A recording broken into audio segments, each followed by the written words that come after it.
Now, all right. So we have the same lawyer here, Sean Perez, uh, and then Ariel Mitchell as well, helping him. And we have Ashley Parham as a she's listed named plaintiff. We have a Jane Doe, which is anonymous, and we have a John Doe. So there's an additional female and male. Now, Sean Combs, okay, is listed here. They demanded for a jury trial. It's listed here, so he's listed as all his names: P Diddy, Puff Daddy, Love, Puffy, and Diddy. All right. We have Christina Quorum, Sean Pierce, Ruben Valdez, John Pillater, Odell Beckham Jr., Drew Disborses. So that's Druski, Jacqueline Wright, Jaguar Wright, Helena Harris Scott, Matthias Gonzalez, Brandy Cunningham, Janice Combs, Keith Lux, aka Big Homie CC, and John Doe and Jane Doe's 1 through 10. All right, good grief, bro. What, bro? This stuff is salacious. All right, let's get to this. This case involves a RICO enterprise for the purpose of sexual assault, battery, rape, sexual abuse, false imprisonment. And is this a criminal or this is this criminal or no? This is civil.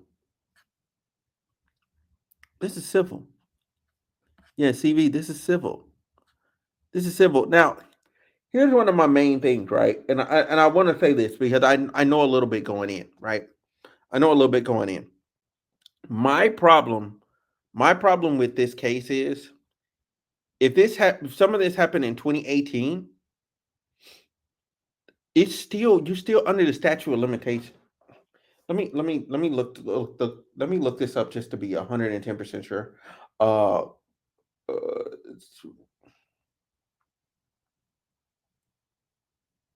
limitations, California.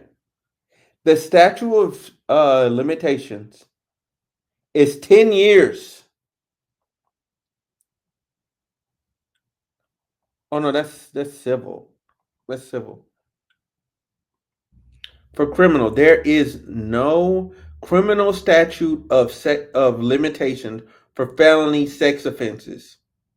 The statute of limitations for rape in California are civil occurring 1 Jan. There are no incidents occur before Jan. Survivors can claim until they reach 40 years of age or within 5 years of discovering that a psychological injury has occurred. There are no the California Child Victim Act look back window has closed as of 31. Blah blah blah blah. Oh wow! So there is no. That's why I couldn't find one because there isn't. There isn't any. There isn't. All right. Diddy was able to effect a crime. Da da da da. I'm trying to get to the main point because we've heard all this Diddy stuff. I'm trying to get to the main thing. Parties. Okay. Oh, they added pictures. Oh, this is gonna get good. Okay, so Ashley Palm, an individual who resides in his domicile in California. John Doe is in Nevada and resides in another state purposefully to protect his safety and identity. Jane Doe is an individual who's domiciled in Nevada and resides in another state purposefully to protect their safety and identity. Okay, cool. Let's see here. We got Diddy. Okay, Christine Coram is an individual whom, upon information, resides or domiciled in California. Okay, defendant Sean Pierce. Okay, he's a senior French. He's a Kimpton Hotel. Okay, manager. All right. Defendant Ruben Lear Valdez is an individual who resides in his. Why do they have the Ronald McDonald picture? What the fuck is going on here? What is this about? What did he do? Like, what is his relation? Like, the other two people, they had.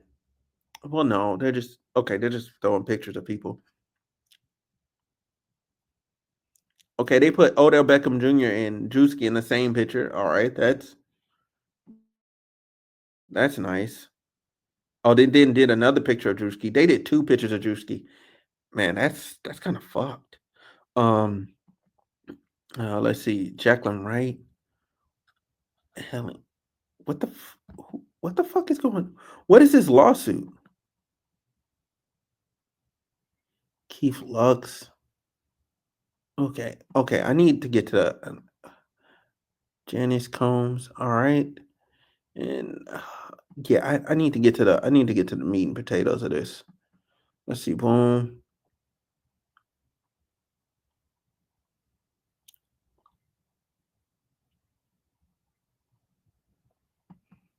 Okay. Factual allegations common to all counts. Okay. Here we go. All right. Here we go. This is what I wanted. This is what I wanted to see right here. All right. Plaintiff met defendant Shane in Sean. Oh, I guess that's supposed. Is that supposed to be Sean? Is it?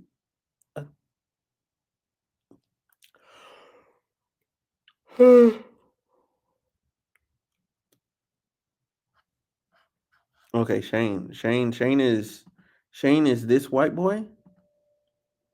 Yeah, okay, the white boy. Okay. All right, cool. All right. Met saying February 2018. After an altercation with another man at a bar, defendant Shane came to the plaintiff's rescue. Okay, oh, that's beautiful.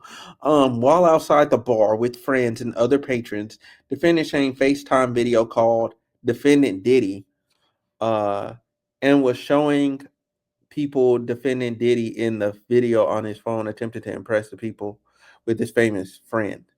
Defendant Shane showed plaintiff Diddy defendant on his video call, which the plaintiff ignored, stating she was not impressed by him knowing defendant Diddy because she believed defendant Diddy had something to do with the murder of rapper Tupac Shakur. What? What? What? What is that? What are we? What? That's not a reason to not be because you thought what? Oh shoot! I got comments. Oh shoot! This may sound weird, but I'm on the. Oh my god! You shoot. Odell Beckham Jr. the wide receiver. Yes, the wide receiver. Yes, yes, the wide receiver. The wide receiver was catching bottles of baby oil allegedly. Um, but anyway, I'm getting into the story, bro. I'm getting into the story. Glad to see you here, bro. Glad to see you here. Uh, yeah, I didn't realize you were in the chat. My bad. I had the chat like minimized. That's my fault. Um, yeah. So anyway, visible in the FaceTime call was defendant Diddy and some of his children, including his sons, Christian and Quincy. It appeared from the plaintiff's perspective, defendant Diddy was having a get together at his home during the time of the FaceTime call with Sean. Diddy heard plaintiff's statement and made a remark that plaintiff would pay for her statement regarding Tupac and overall dismissal of defendant Diddy. What? Huh? What? This escalated so fast. Did I miss something? Nah. So she said that out loud. She said that out loud that he killed it. That he killed Tupac. Oh, that's crazy. Um, on March 23rd, 2018, defendant Sean invited plaintiff over to his home to assist him with his cancer medications because he stated he was weak and unable to open his medication.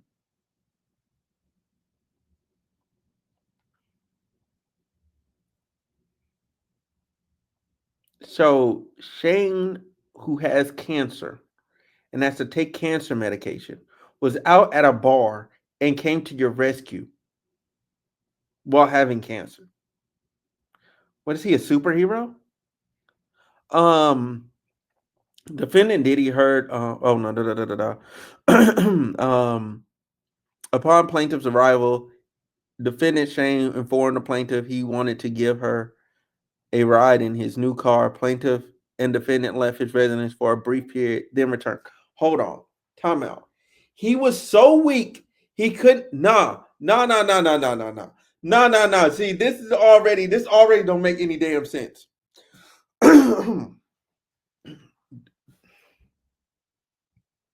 Excuse me. Dude is so weak. All right, he's so weak he can't open his bottle of medication. But y'all went for a drive in his new car. That doesn't even make sense. He should be in bed.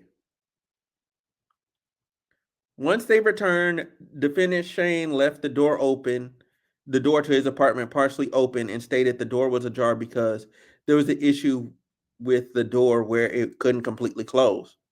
Defendant Shane was renting an apartment on the lower floor of a home in Orinda, California. Defendant Shane had a separate entrance into his residence that led to the backyard of the home. The home also had a main entrance on Loma Vista Drive. Okay. Defendant Shane returned home rented the home, sorry, from a woman who lived in the upstairs portion of the home and had two dogs who resided with her. All right. Plaintiff and defendant Shane began to watch a movie, and defendant Shane offered her a glass of water, which he retrieved and brought back to the plaintiff. Approximately 10 minutes after the plaintiff and Shane returned from their drive, defendant Diddy entered defendant Sean's residence. Defendant Diddy entered the home in a grand, ready to party manner. His grandiose entrance was so loud that the dogs upstairs began barking. Defendant Diddy did not enter the home through the backyard entrance, but instead through the main entrance. Along with defendant Diddy, were his bodyguard, defendant Big Homie CC, and defendant CKK. Okay, that's the white girl.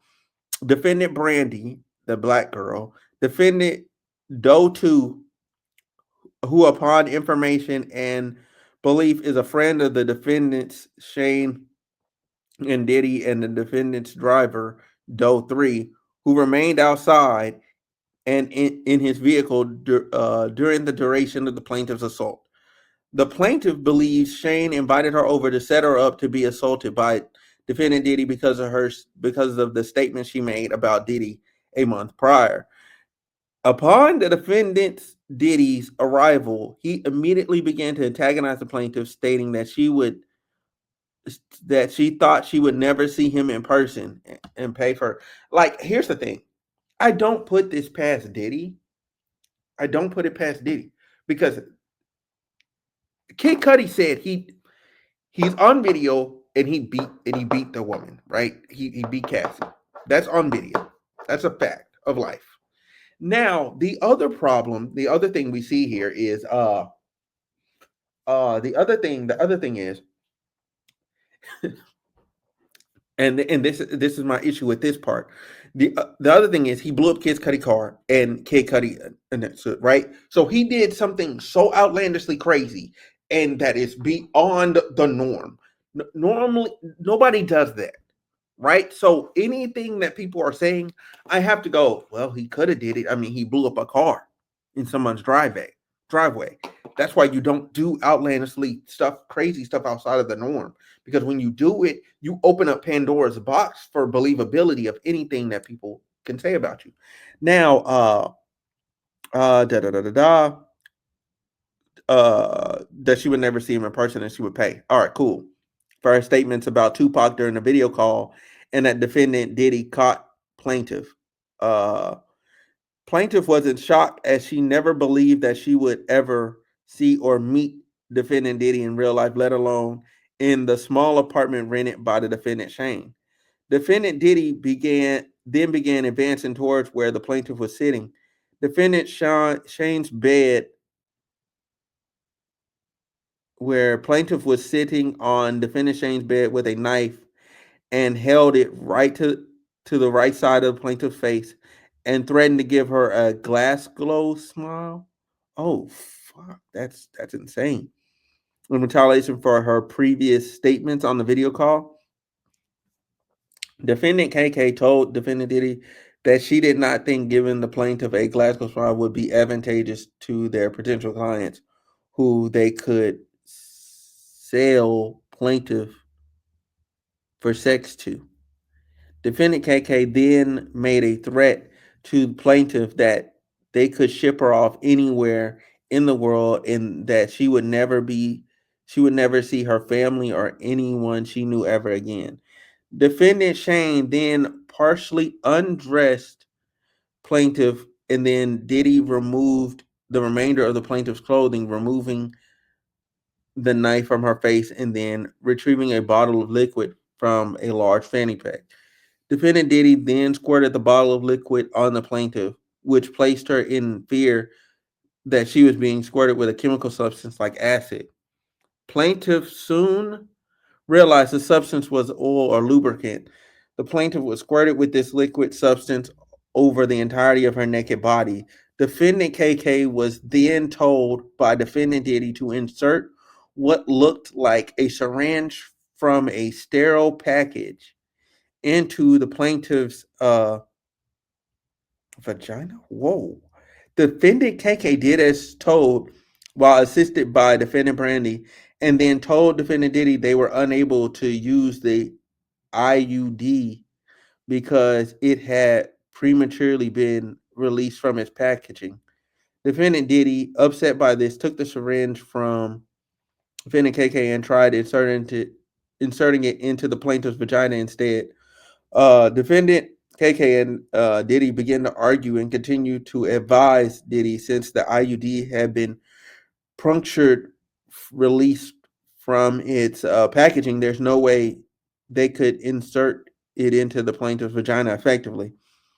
After some time, defendant Diddy heeded the advice of defendant KK and removed the syringe from the plaintiff's vagina and handed it to KK. Defendant KK and defendant Brandy then exited defendant Shane's residence, leaving the plaintiff alone with Diddy, Sean, and John Doe's, who have been named herein.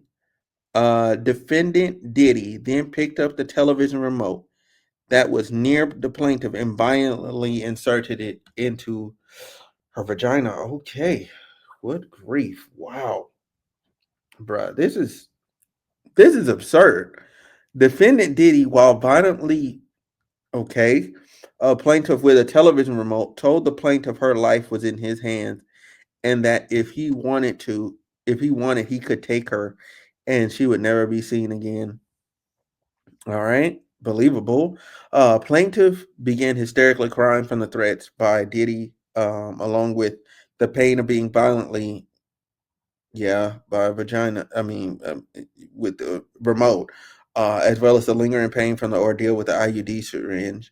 Defendant Diddy then instructed defendant Shane to turn plaintiff on her stomach, seemingly tired of hearing the plaintiff's blood curdling cries. Defendant Shane then grabbed plaintiff by her abdomen and hips and turned her on her stomach. I'm how how is the weak cancer guy doing all of this? How is the weak cancer guy doing all of this? Was that a ruse? Was that all a ruse? I am really confused on Shane's part. Like, I'm really confused because the guy was so weak he couldn't open a bottle, and now all of a sudden he has the strength to turn a woman over. Like, what? What? He has the strength. The strength. He had the strength to drop. What? That doesn't.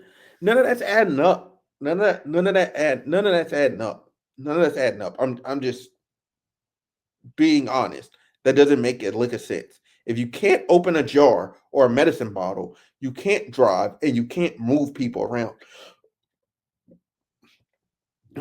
Excuse me. Oh, good. Oh, good grief. All right.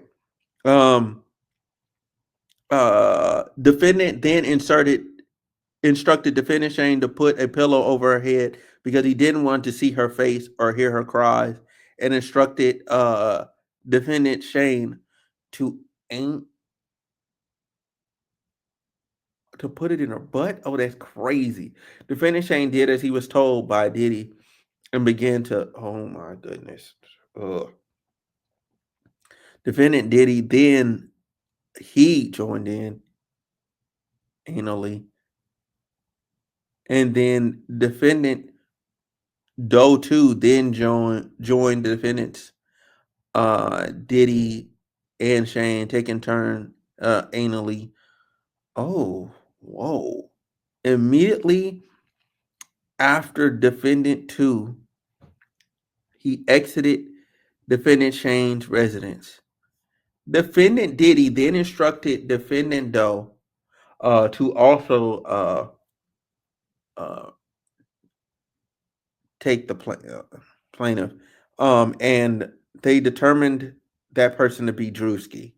Instead of immediately,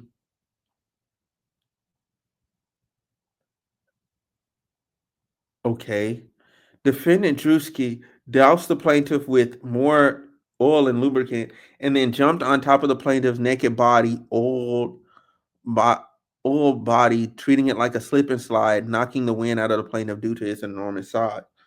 Defendant Druski then caught himself from sliding over the plaintiff's body, old body, and off the bed, and he then began vaginally taking her. Okay.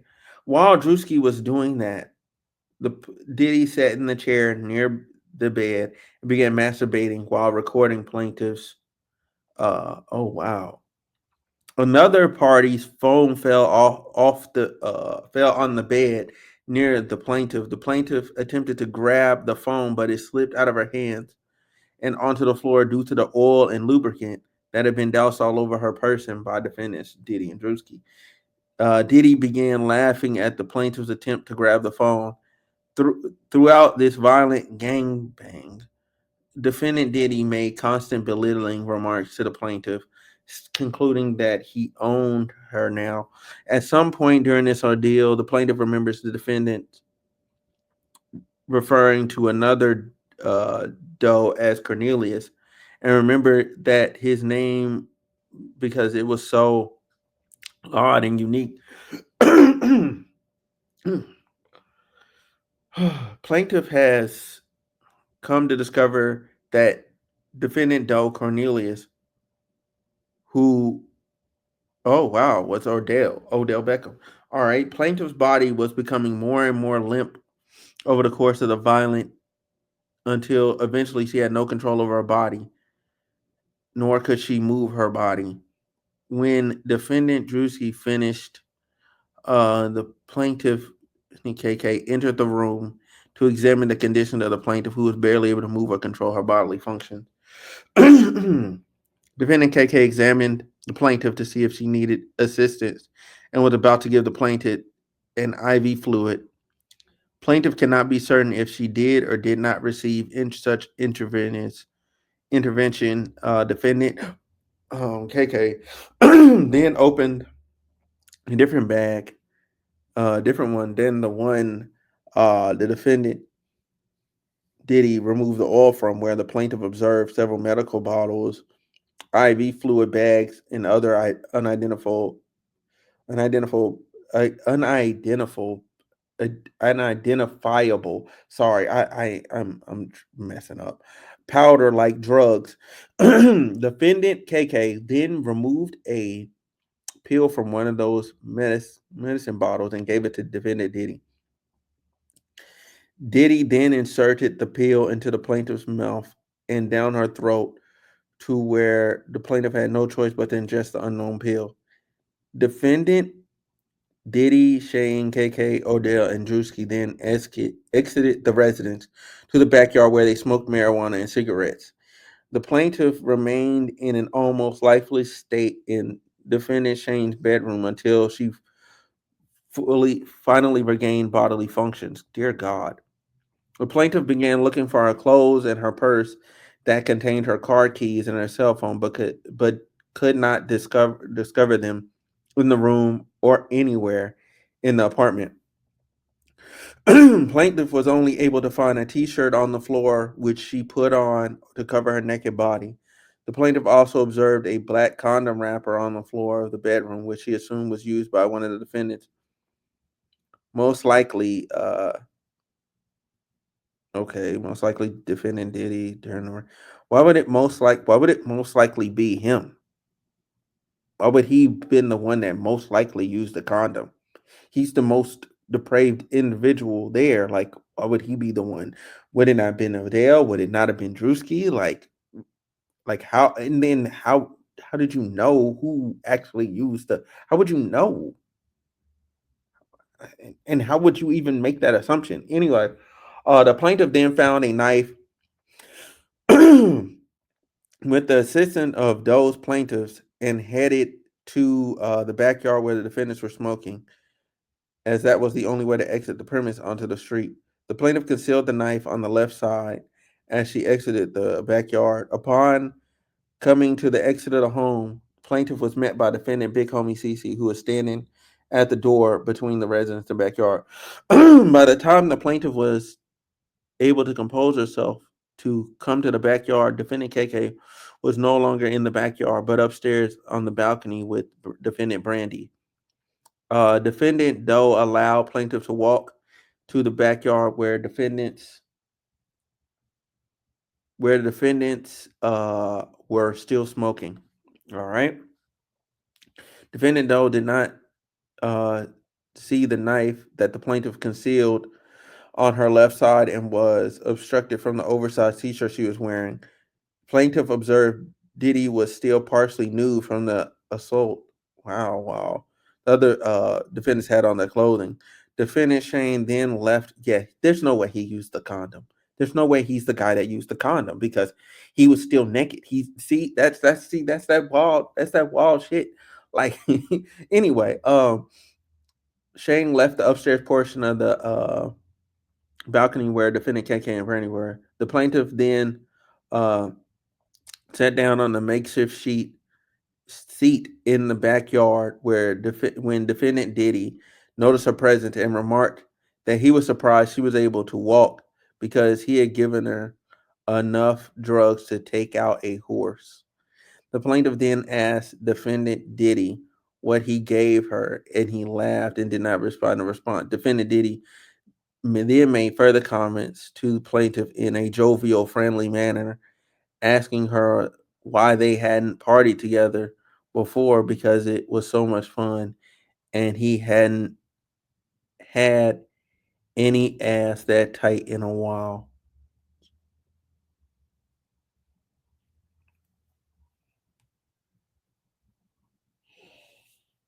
Oh shit, bro.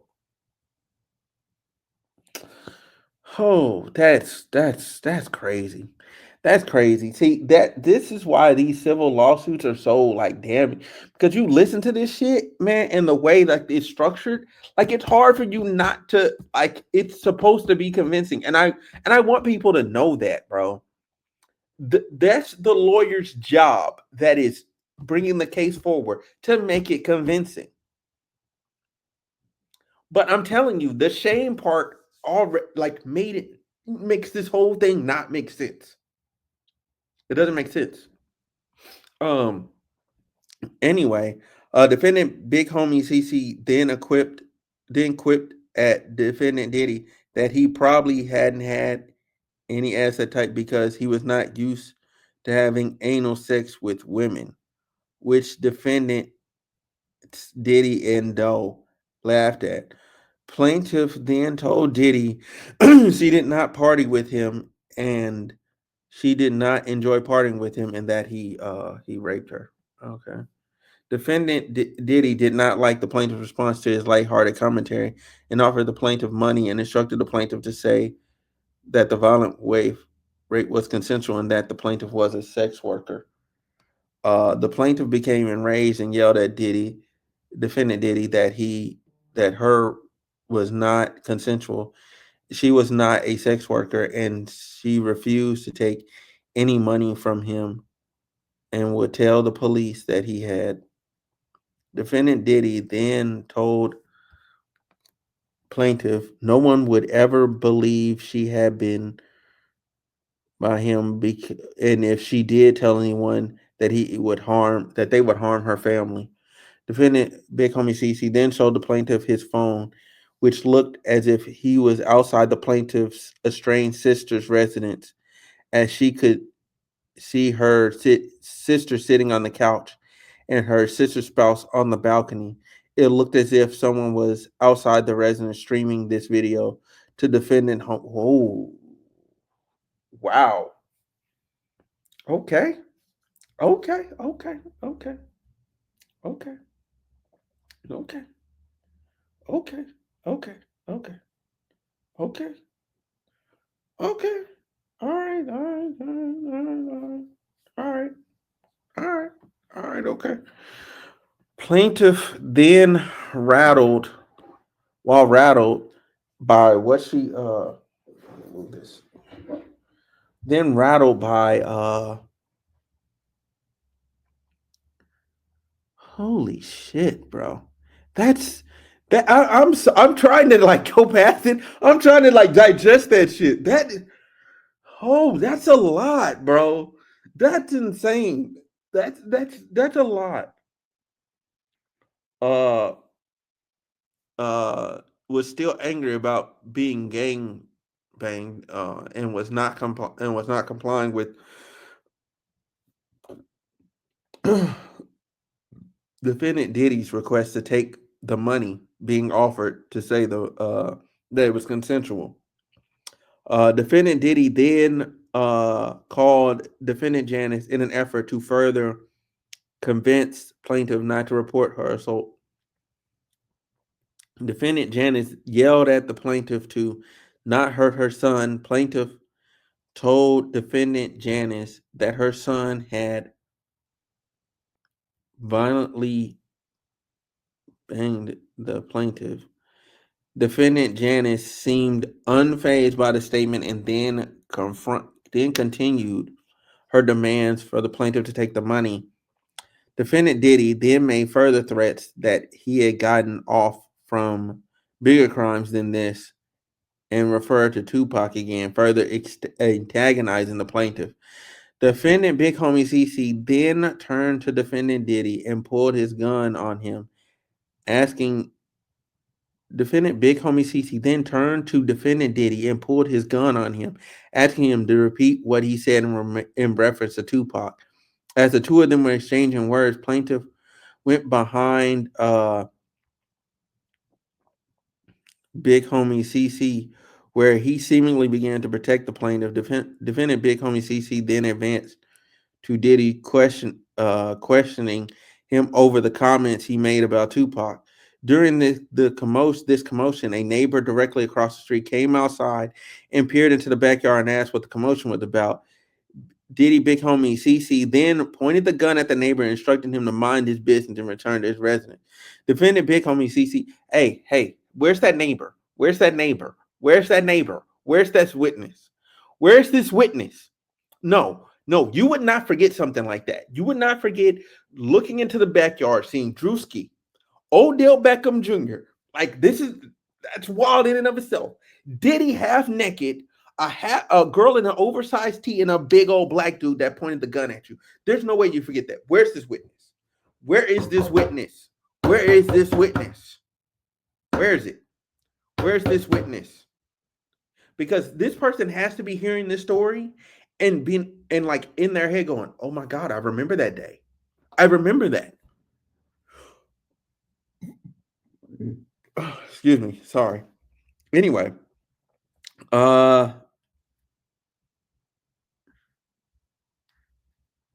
defendant Big Homie then turned the gun back on defendant Diddy, not far behind defendant Big Homie CC. Tried to grab uh,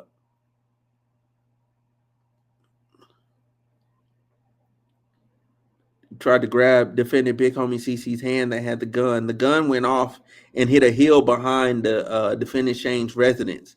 Defendant Diddy then ran up the back stone stairs near the hill in the backyard where the defendant Shane and were in the plaintiff charged towards defendant Diddy, moving the concealed knife from her back, from her left hand to her right hand in pursuit of Diddy. The plaintiff then pushed defendant Diddy from behind while on the stone stairs outside, causing him to fall with his back to the plaintiff, then raised the knife in rage from the events that just transpired with intent of driving the knife into defendant Diddy's back. When he turned around, he began pleading for his life. The plaintiff, shocked to see defendant Diddy acting like a victim, had a moment of clarity and then turned and ran down the stone staircase out. How long were they in this backyard? Like, and what drugs? Because how was she able to run and then catch up to him? Like, uh, that doesn't seem believable. You ran like, I mean, granted, I don't see Diddy as being a track star, but you're drugged, ma'am. Like you're coming off being drugged, like highly drugged. And it seems like there were some details left out in the early beginning stages of this. Like it seems like there's like an obvious omission of some details. But with that being said, like how did you catch up to him? And where was Odell Beckham Jr. and Druski at? How did Odell Beckham not catch you? Like he's pretty fast at a wide receiver. That's why he's in the league. I'm confused. The plaintiff, shocked to see defendant Diddy acting like as a victim, had a moment of clarity, run down the hill, blah blah blah blah.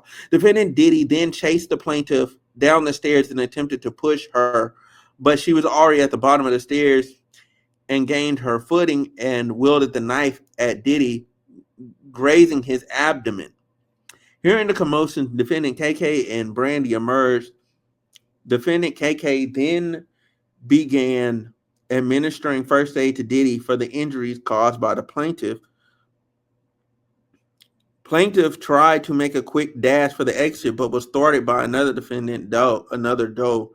After a period of time, plaintiff was absconded from defendant Doe due to the commotion with defendant Diddy, the first aid, blah blah blah blah, and was able to run down the street. Once the plaintiff made it onto the street, she began yelling loudly for someone to call the police. Defendant Doe, who had now caught up with the plaintiff, advised the plaintiff that he was an undercover cop, and to this day, the plaintiff was unsure of the truth or falsity of that statement. The same neighbor, then again emerged from his residence, asking what was just as Joe was attempting to answer. Gunshots began being fired from the plaintiff's direction. The plaintiff fled to a car near where the neighborhood was, also taking cover, and lost sight of defendant Doe. Plaintiff then heard an SUV screeching and speeding, leaving the residence. The plaintiff then entered the home of the neighbor, who informed he had already called the police. Where's this police report? Where's this police report? Informed the neighbor that it was Sean Combs who had and shot at them, but the neighbor was unaware who defendant Diddy was. Who the fuck? How the fuck you didn't know who Diddy was? All right, that's crazy. That's crazy. Shortly thereafter, a sheriff from the Contra Costa Sheriff Department arrived at the neighbor's home. Plaintiff identified the person who arrived at the neighbor's home, posing as a Contra Costa sheriff. Posing? Defendant Peralta. Oh, what? Plaintiff told defendant Peralta, believing that he was a sheriff from that he had been violating by Diddy. Defendant Peralta falsely posing as a Contra. This is a criminal offense, and this is in 2018. He could still be persecuted for that. Where is the criminal trial? Where is the criminal trial? Some of this shit gotta be started getting filed criminally. It has to be in the state of California too. Like this is, if all of this is true, this is easy pickings. This is easy pickings. Oh wow. Okay, and so the person calls 911 and doesn't get any regular police officers. They just get the fake cop. Mm, that's crazy. All right. Um.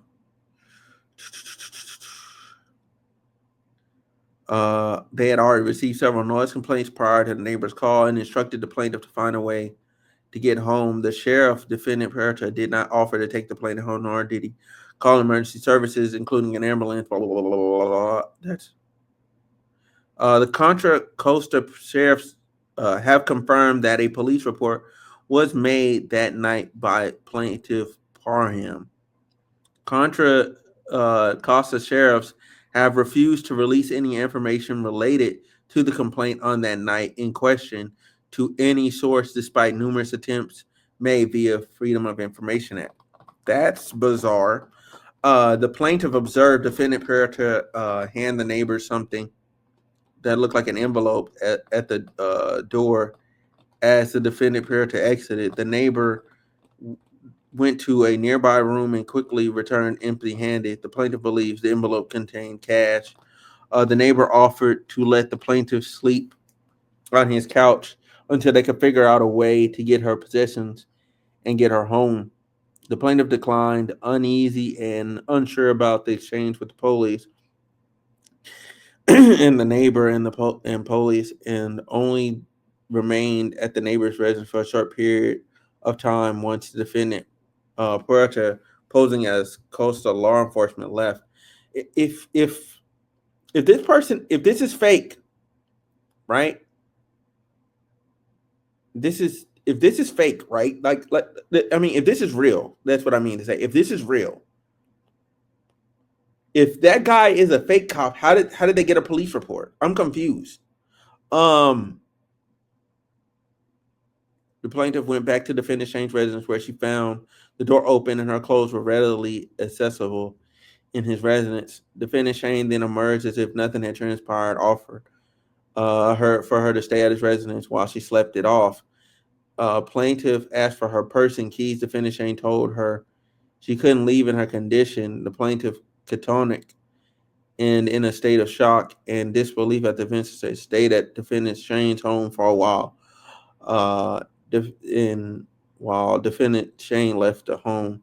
Later that morning, defendant Shane returned to the residence and woke plaintiff up and finally gave her back her purse, cell phone, and keys. And plaintiff left the defendant's residence. In a daze, the plaintiff returned home, tried to make sense out of what happened to her. She kept blah blah blah blah. Fear possibly she contracted a disease from what happened to her. Okay. The plaintiff tried to continue her life as normal, but couldn't seemingly more, uh, maybe even days before the plaintiff Shane had miraculously began driving a new car. Plaintiff believes that this was payment by Diddy for setting up the plaintiff to be. Oh wow. Oh, that makes sense. So the whole thing was a ruse. I mean, did he ever even have cancer? The plaintiff went to a hospital where they conducted several tests on the plaintiff, including ultrasound, X-rays, and additionally, the plaintiff was given IV fluids to stabilize her vitals, and she was in a severe weakened state from being unable to eat and losing substantial amount of weight since the. Oh wow! While at the hospital, the plaintiff told members of the treatment team about her horrific assault. They then contacted Walnut Creek police. Walnut Creek police showed up to the plaintiff hospital room and took a statement regarding her assault. The plaintiff only told Walnut Creek police about the assault from Shane and Doe. Plaintiff believes her statement made to Walnut Creek police, while at the hospital captured on police body cam footage. Uh, Plaintiff further believes her statements made on March 23rd, immediately after the vicious assault, where the plaintiff named Diddy directly and by name may be captured on body cam footage, but upon determination. But upon determining, the sheriff, defendant Peralta, does not believe it was captured as he was a co-conspirator. Plaintiff filed a report to the Orlando Police Department on April 17th, 2018, but was too afraid to name defendant Diddy as one of her assailants.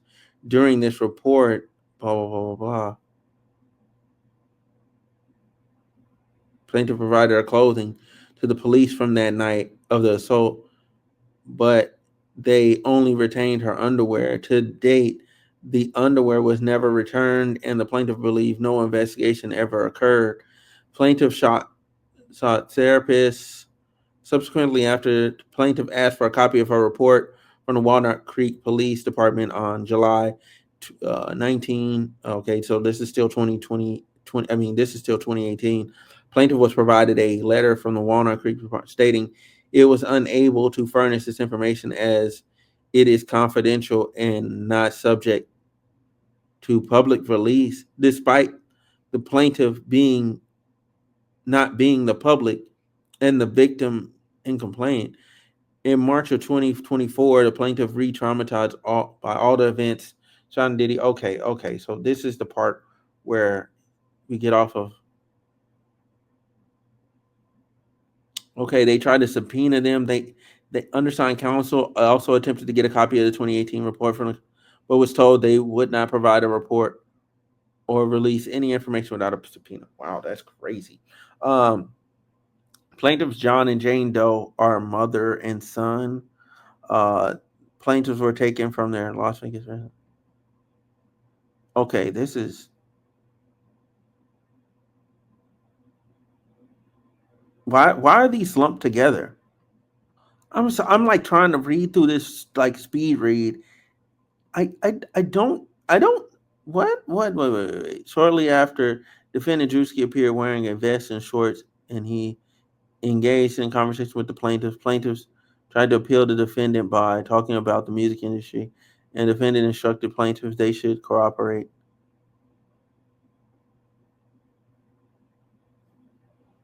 Plaintiffs described that they observed what they observed during the assault of plaintiff Parham. After this interaction with defendant Druski, man, what the fuck is going on? Like, this is insane. So these two people are witnesses, and they were there. Hold on, they were there. They were witnesses to this. But were they even listed in this story? That hold on, no. There's.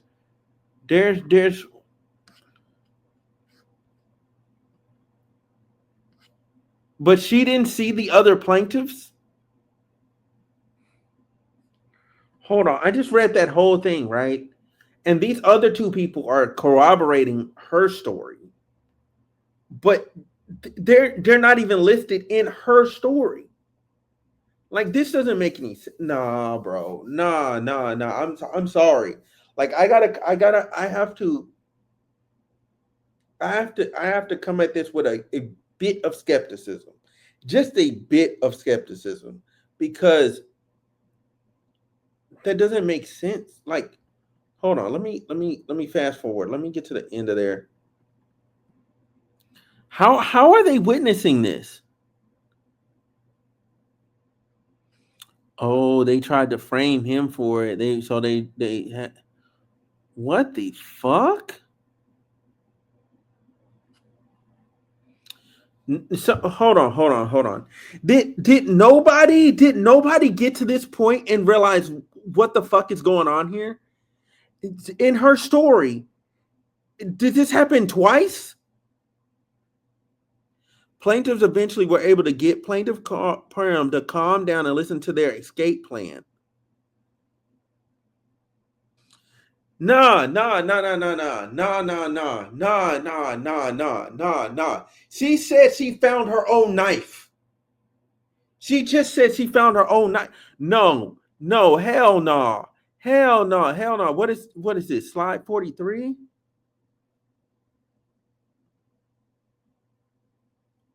Slide 43. Okay, this is slide 43, right? But if I go back, there's no fucking way. There's no fucking way. Bro, there's no fucking way. Plaintiff then found with the consent of those plaintiffs and headed to the backyard. Okay. Cause I was about to say, there's no fucking way. Wait a minute.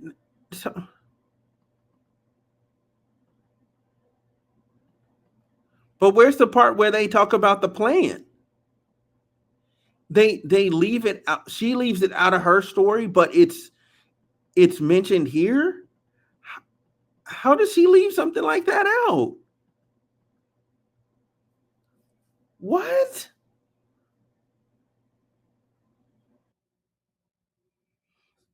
The Michael Jackson estate? What the fuck this got to do with Michael Jackson?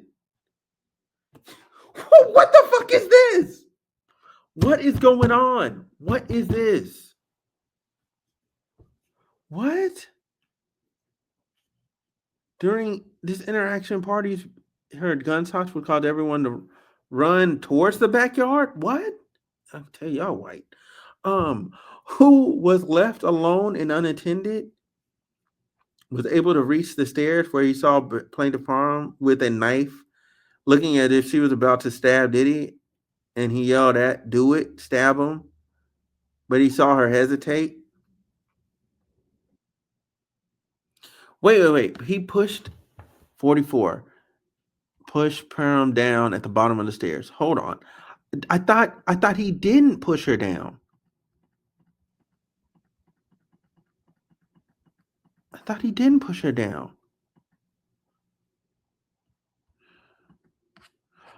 He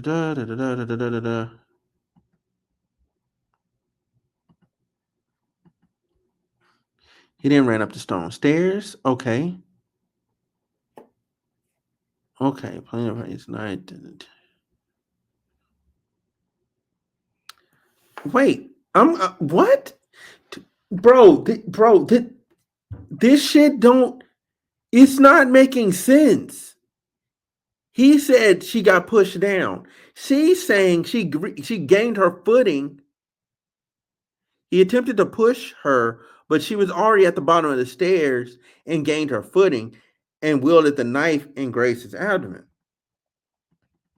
Let me go to slide 44. Bro, this don't make no sense. Sorry, excuse me. He believes plaintiff John Doe believes he assisted her up. Bro, listen. There's mad inconsistencies in this. This don't make any sense. He's watching. This dude is saying he's a witness to this woman's assault, right? She says she turned around and stabbed Diddy. Welcome back. Yeah. She says she turned around and cut Diddy. All right. He says that he believed he assisted her up. Plaintiffs were briefly reunited. But here's the thing, though. What doesn't make sense is she's saying she immediately turned around and cut him. He's talking about like he's seen her get pushed and then he just walked away. Like, doesn't it make sense? Like, how do you? This doesn't make sense.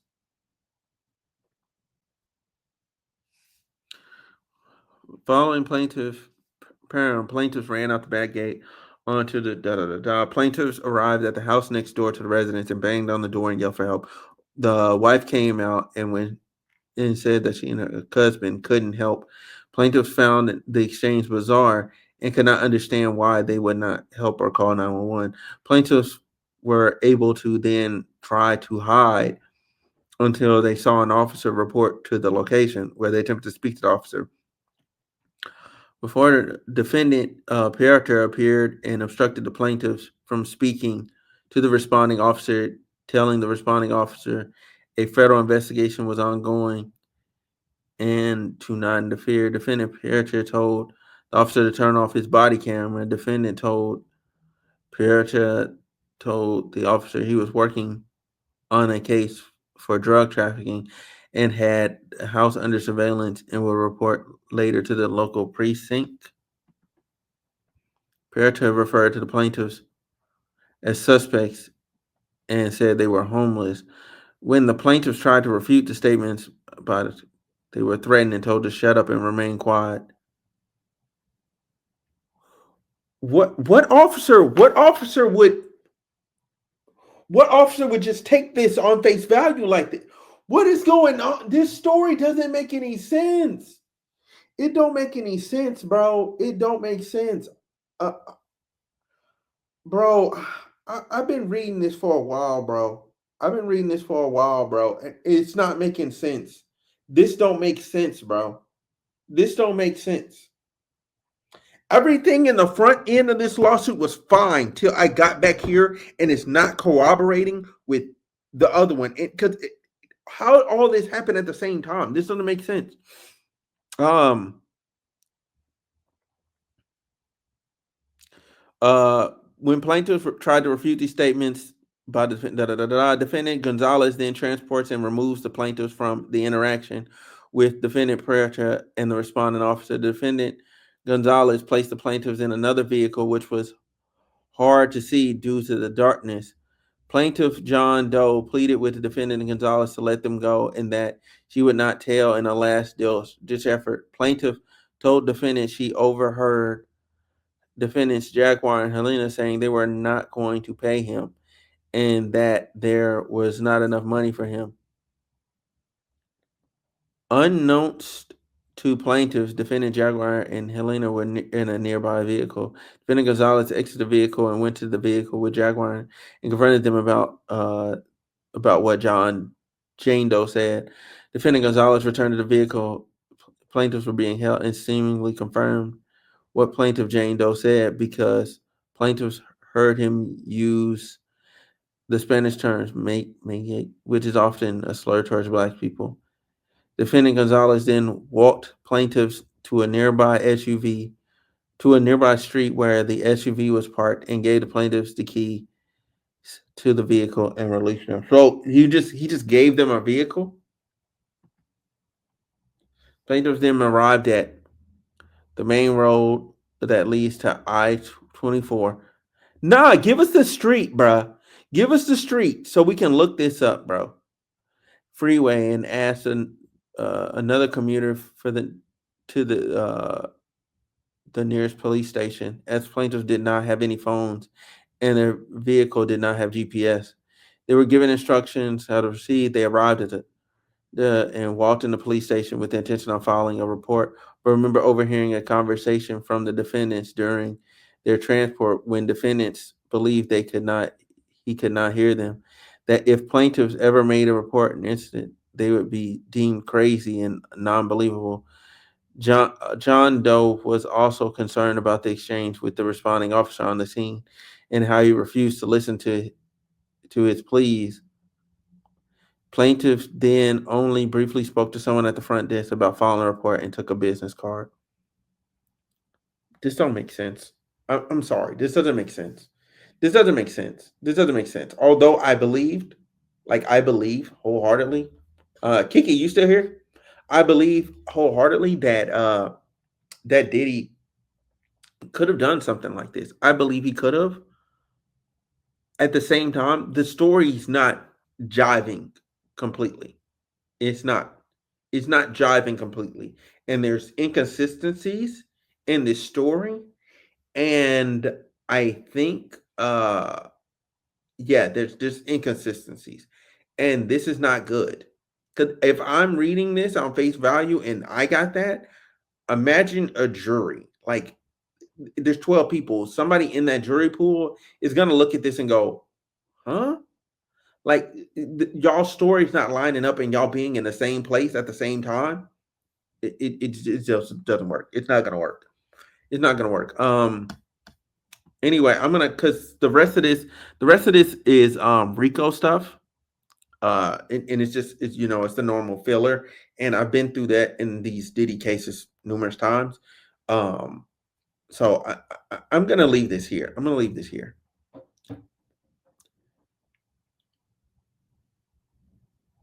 I'm not in a position to deny nor believe her claim.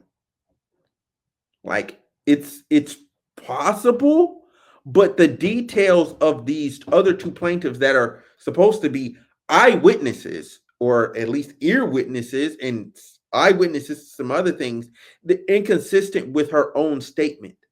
And I'm not a lawyer, but I know a lawyer is gonna eat this, just gonna tear this to pieces because I'm just a guy that knows how to read. Maybe I don't read aloud the best, but fuck it. Like, it is what it is. I